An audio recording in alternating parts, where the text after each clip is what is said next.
Hola, esto es África 7 días, el magazine donde les presentamos la actualidad del continente africano. Bienvenidos, comenzamos con los titulares. Un respiro para Mali. Los líderes de África Occidental levantaron las sanciones comerciales y financieras que asfixiaban al país, sumido en una crisis política y de seguridad. Tras una semana de debates en Portugal, finalizó la Conferencia de las Naciones Unidas sobre los Océanos. Nuestra enviada especial, Marina Colorado, nos informa de las demandas de los representantes africanos. Y la Copa de África de fútbol femenino comenzó en Marruecos. Al final de esta edición les ofrecemos un retrato de las principales estrellas del continente.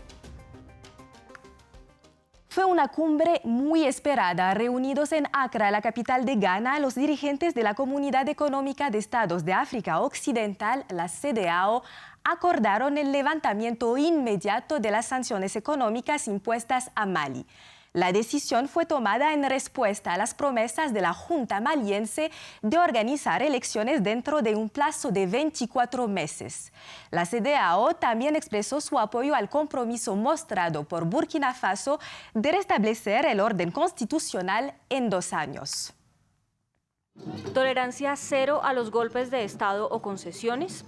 Ante este dilema, los líderes de África Occidental han optado por evaluar caso por caso, después de la ola de golpes de Estado que han afectado la institucionalidad en la región. Para Mali, que sufrió un golpe de Estado en 2020, el bloqueo comercial y financiero establecido hace 6 meses por parte de la CEDEAO será levantado inmediatamente a cambio de volver a un gobierno civil en 2024. Tras los debates, los jefes de Estado tomaron las siguientes decisiones. En primer lugar, decidieron levantar todas las sanciones económicas y financieras que se adoptaron el 9 de enero de 2022 contra Mali.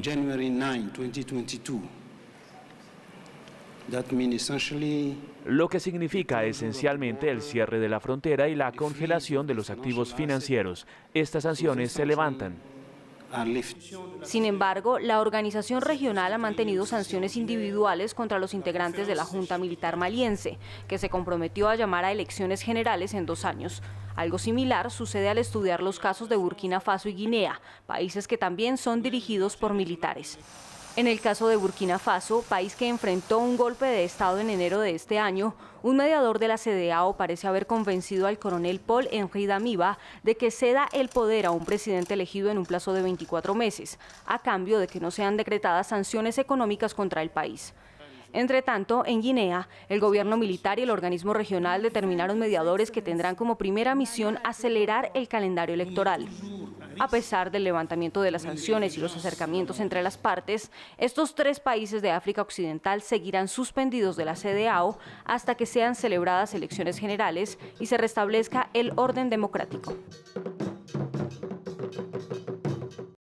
La ONU se declaró conmocionada por la tragedia de Melilla, en donde decenas de migrantes murieron durante un intento de cruzar la frontera entre Marruecos y España. El organismo internacional pidió una investigación y denunció el uso excesivo de la fuerza contra los migrantes, tanto por parte de la policía marroquí como de la española. Estamos profundamente consternados por la muerte de al menos 23 migrantes africanos y las lesiones de al menos otros 76 cuando intentaban cruzar de Marruecos a España el 24 de junio. Pedimos a ambos países que garanticen que se lleve a cabo una investigación efectiva e independiente como primer paso para establecer las circunstancias de estas muertes y lesiones y para garantizar que se establezcan las responsabilidades en su caso. El 28 de junio, migrantes se manifestaron frente a la oficina del Alto Comisionado para los Refugiados en Rabat, la capital de Marruecos. Exigían que se identificaran los cadáveres para poder informar a sus familias. Algunos reunieron el coraje para relatar los hechos ante las cámaras. Lo que ocurrió ese día fue que hubo un empujón entre migrantes que querían cruzar al otro lado de Melilla y la policía intervino para golpearlos, lo que provocó la muerte de algunos de nuestros hermanos. Hoy pedimos ver los cuerpos e identificarlos para informar a sus familias en Sudán.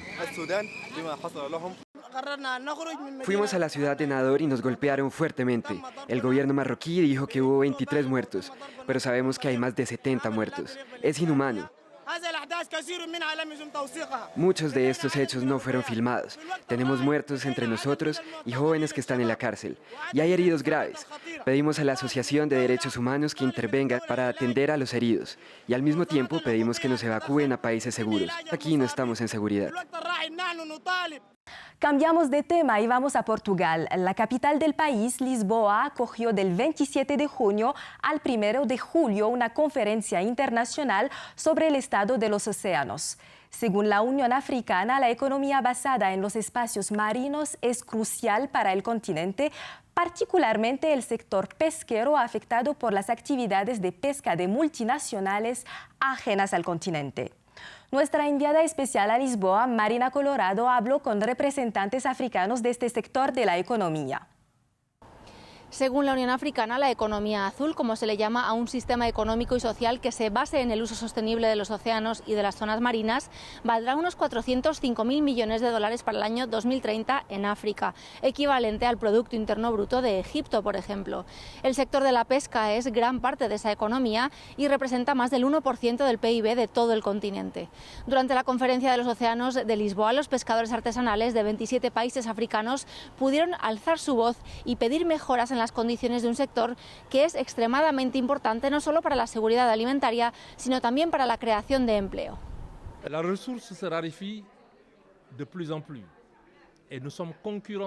Los recursos son cada vez más escasos y los barcos extranjeros nos hacen la competencia, sobre todo con los pequeños peces de aguas cercanas a la superficie, que es el pescado del pueblo y que asegura una mejor seguridad alimentaria de la población. Así que pedimos que este tipo de pesca sea reservada exclusivamente para la pesca artesanal. No hay nada que hacer sin nosotros y tampoco debe hacerse sin nosotros. Pero los océanos no son solo importantes para la seguridad alimentaria, sino que son un gran recurso para el turismo. Así lo resaltó la directora ejecutiva del Consejo de Turismo de Kenia, país coanfitrión.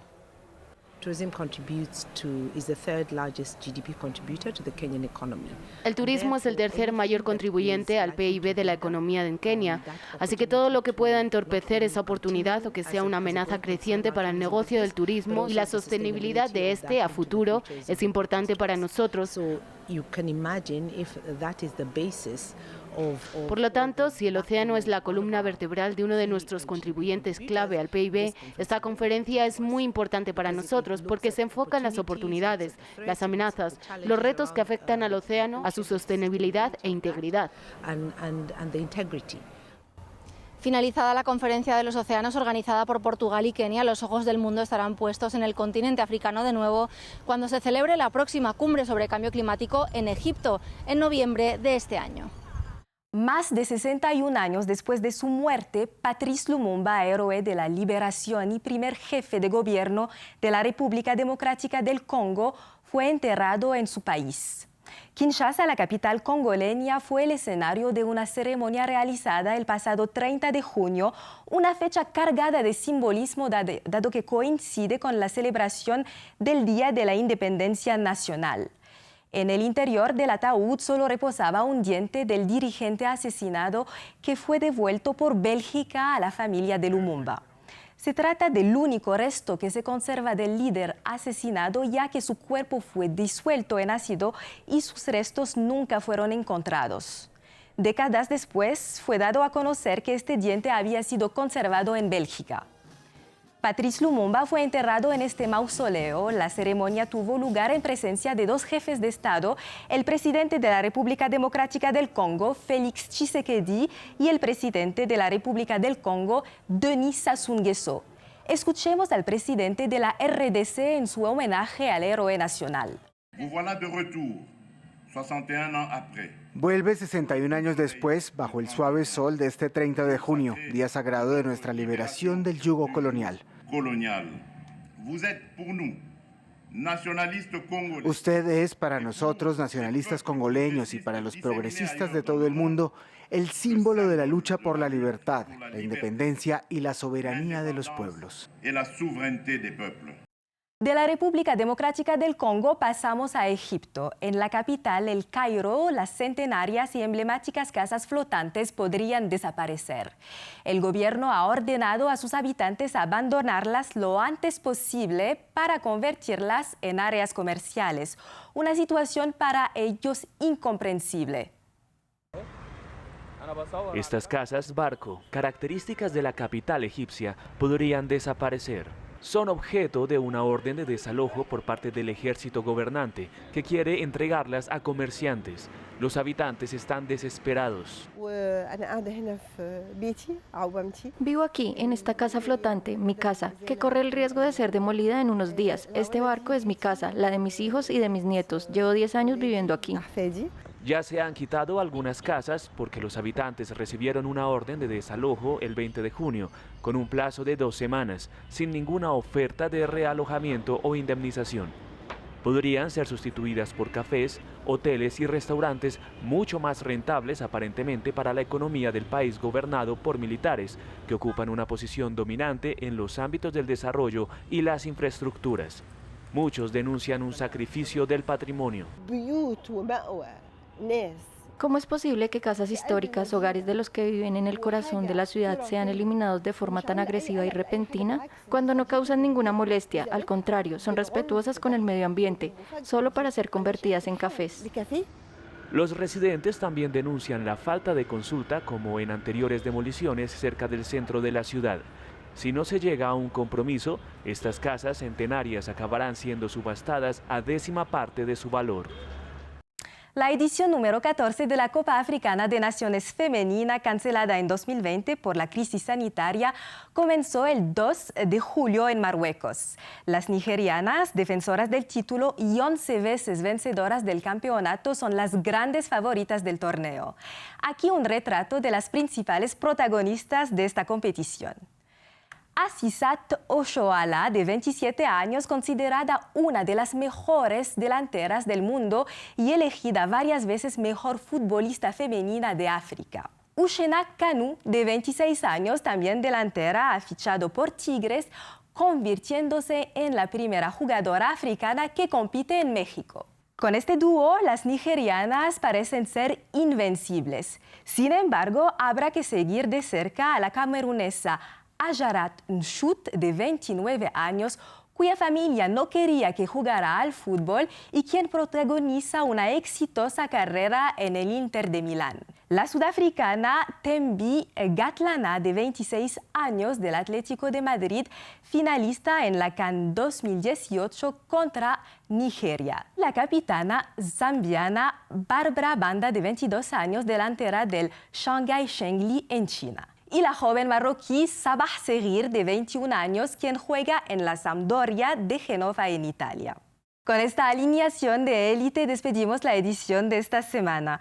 Gracias por acompañarnos. La información continúa en France 24 y france24.com.